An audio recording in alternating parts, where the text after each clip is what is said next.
Hi everybody. Today I'm getting ready to go camping. It's mid-January. Temperatures here on Long Island are in the 40s, high 30s, low 40s. I'm heading up to the Catskill Mountains where about now it's in the low 30s. Might even be warming up a little bit for the afternoon. The overnight temperatures will be in the teens and 20s. I'm bringing this pack with me. I've got my woolly, my sleep gear, my camp chair, and we're gonna go over everything else that's in this pack, and we're gonna do a little breakdown of my winter camping gear. Let's get started. So start breaking everything down. The camp chair, I have another one. This is the camp chair I'm going to be bringing with me. You've all seen these. They break down into that little package like this and hangs on the bag. Not too heavy. Good sturdy chair. It's very comfortable actually. It beats sitting on a wet log, I suppose, or whatever else I might run into out there. It's worth carrying along on a winter trip. I'm not going to be hiking 7, 8, 9 miles. I'm going to be doing maybe a mile or two. It's a decent hike, but it's nothing that I can't handle with a little bit of weight. Is my sleeping system, I guess you'd call it. Let's open it up. And normally I don't keep it like this. I normally keep it out and hanging like a garment, so it stays fluffed up. So it should be too bad to pull out of here. Here's my sleeping bag. 32 degrees, I believe, but you know, that's not comfortable. That's just surviving. It's a pretty warm bag. It mummies up around the face. You know, this you pull in the strings and it mummies up around you. Real comfortable. Not the heaviest sleeping bag I've ever used, but it is easy to carry, so I take it along. Again, I usually keep this open and inflated. It's a self-inflating pad by Thermarest. It's very comfortable. It inflates by itself for the most part. You gotta avoid blowing into this. You put a lot of moisture inside of it, so that's all right. You usually just let it sit and it expands by itself and then you close it. Works pretty well. Pretty comfortable. But it's not everything. I had to put something else soft underneath or camp on a nice soft spot. Hopefully I get some snow to camp on. That's always nice and soft. My woolly won't leave home in the winter. Oh hell, sometimes even in the summer I don't like to leave home without this. This is an important piece of survival gear, and I recommend everybody on the planet Earth have a good wool blanket in the back seat of their car just in case they get stuck. This will save your life. What else do I have in this pack? A little bit of comfort. Ah yes, this is nice comfort. That's a little pillow.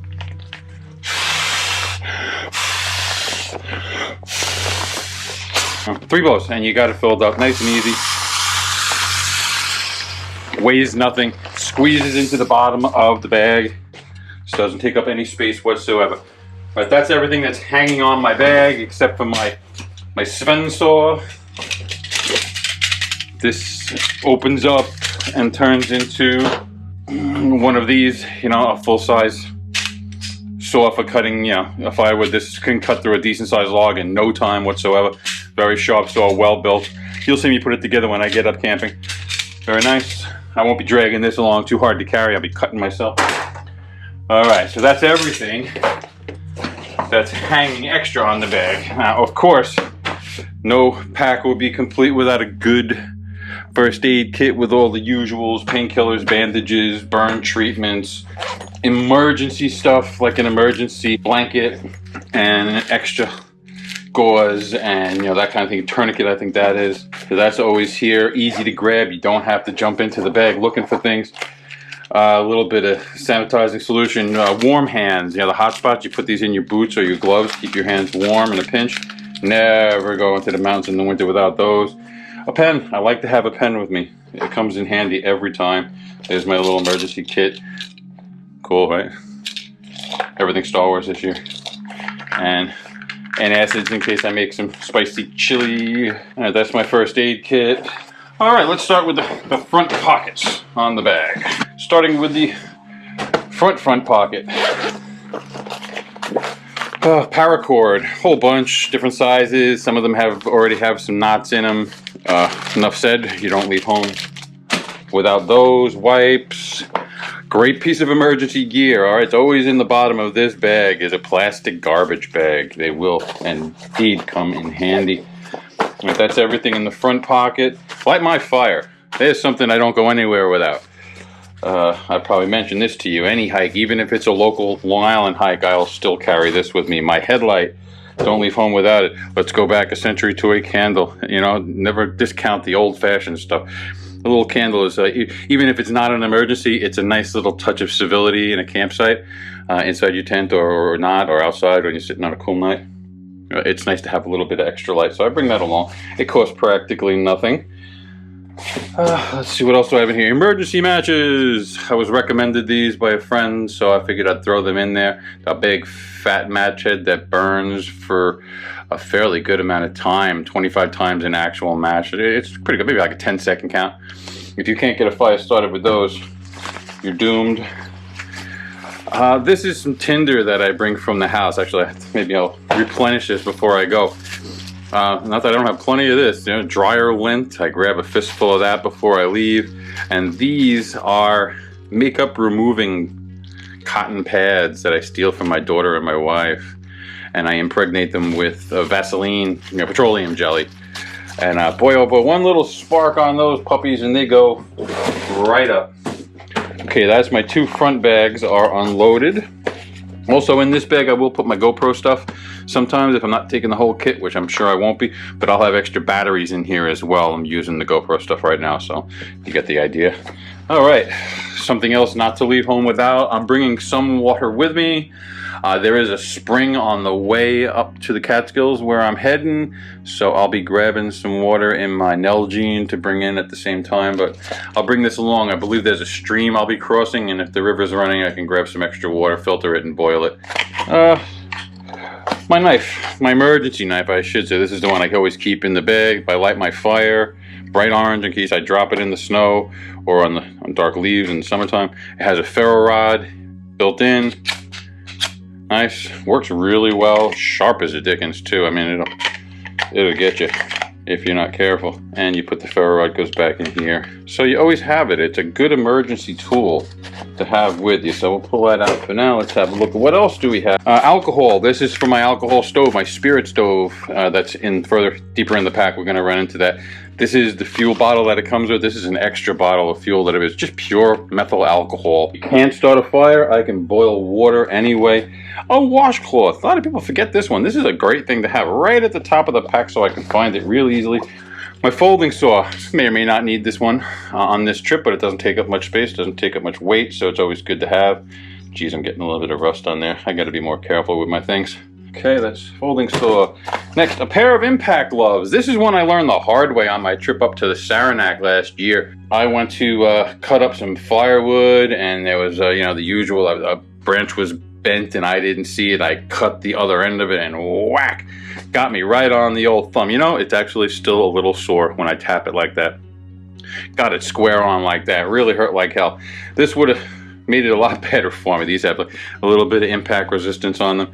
So now they always go with me on a camp trip when I'm going to be collecting firewood. All right, so that takes care of this pack. And going into the main compartment. Okay, in the main compartment is my poncho, emergency poncho, and this actually works as a small tarp shelter. I can make a nice little tent out of this in a pinch if I had to. This will keep you bone dry in the rain. You're not going to want to do a lot of work wearing this. It's very heavy duty and waterproof, so you will wind up with some condensation if you work heavy. I have a rain slicker that I wear. You've seen me wear it many times.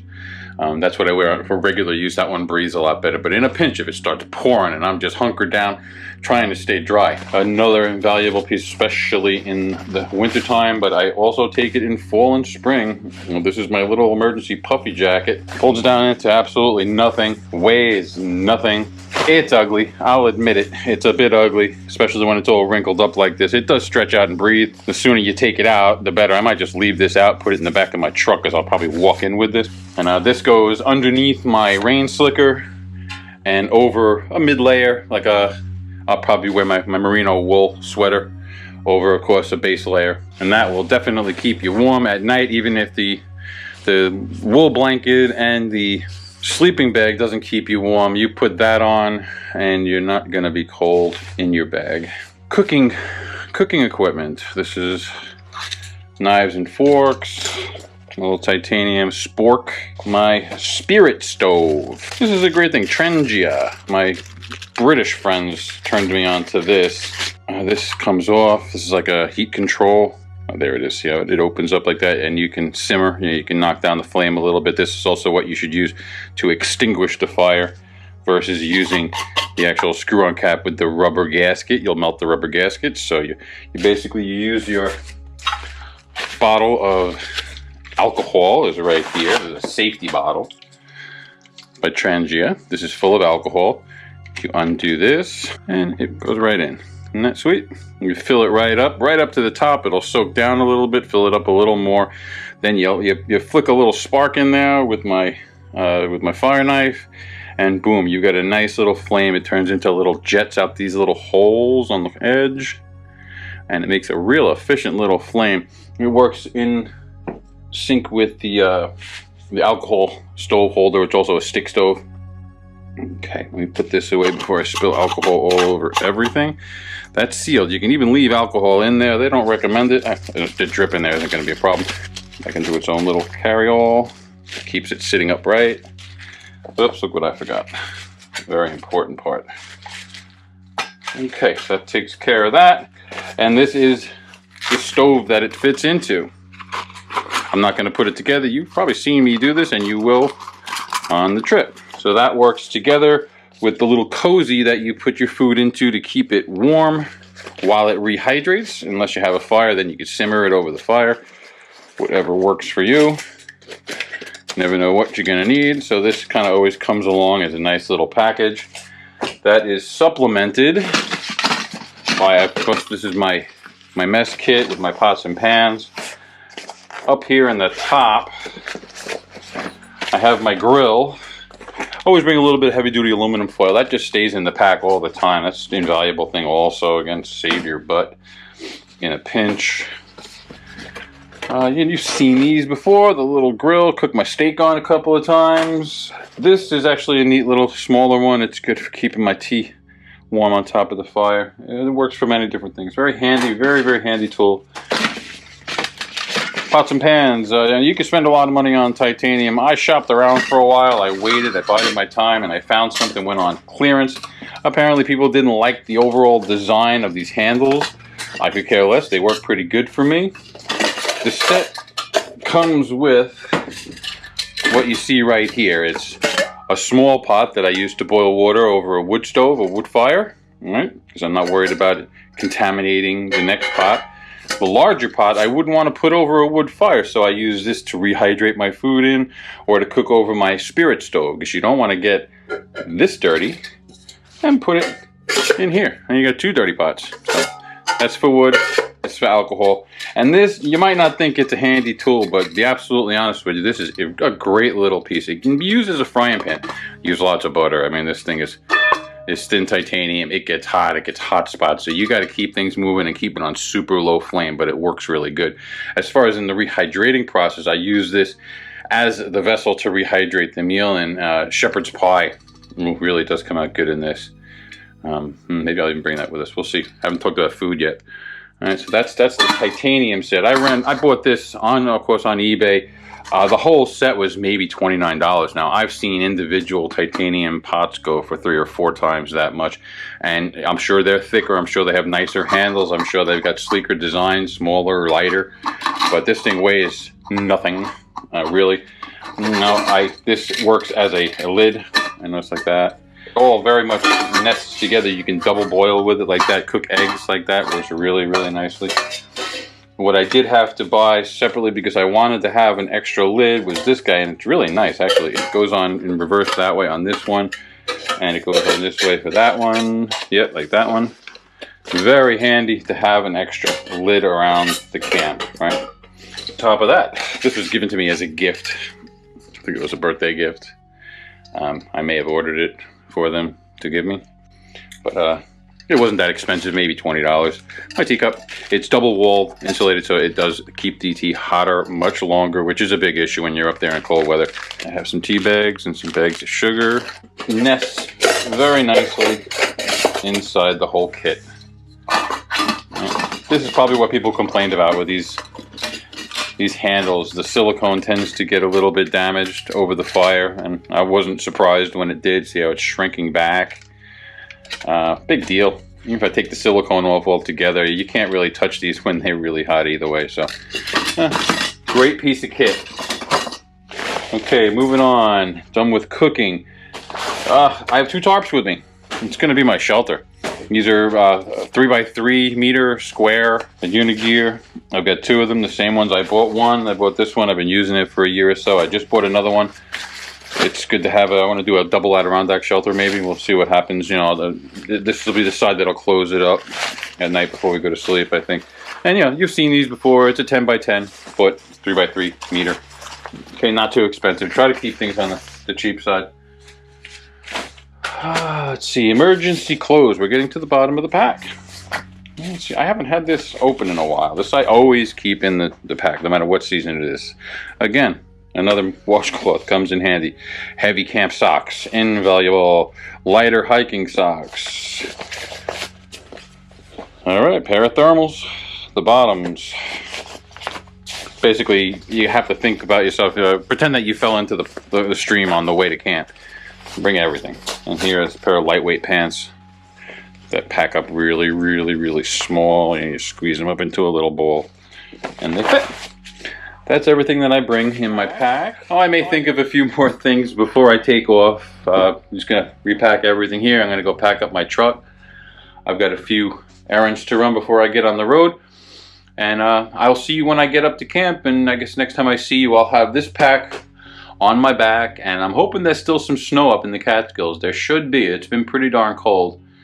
I think I said earlier what we're expecting in the way of temperatures. I believe the overnight lows are in the high teens, and the daytime highs are in the mid-30s, which is actually pretty warm for the Catskills. This time of year they tend to be below 0 with high winds and storms, so this is a good opportunity to get into winter camp. I've been cooped up in the kitchen forever, and not that I don't enjoy cooking by any means. I really do enjoy it. If you ever decide that you want to do some winter camping, these are all essentials. There's not too much in this pack that's more than essential. I can't think about anything in here that I would want to do without. Maybe I could live without the folding saw as long as I have my Sven saw. Oh, one last thing. A new item, by the way. Just got it. Just got it for Christmas. This is a nice kind of I don't know what you'd call it, a scout axe or a boy axe. It's small. Trail Boss, American Tomahawk Company. I have their hawk too. I think I believe it to my truck. Great thing. I like to throw that. This is going to be beautiful for splitting up some firewood. I'll probably just walk in with this in my hand. Sharp as could be too. So that ought to be fun. Or be a trip to the hospital. I don't know. We'll see. All right, everybody. That's the end of our pack out. I'd just like to thank you for clicking on that button and watching my videos. For those of you who are subscribed to my channel, thank you so much. I appreciate your support. Those of you who aren't and do enjoy these videos and like to see more of the same, please click the subscription button and the little bell right next to it. This way I can inform you when the next video is coming up. All right, now I'm going to get packed up and actually pack up the truck and get camping. Goodbye. Thanks, everybody.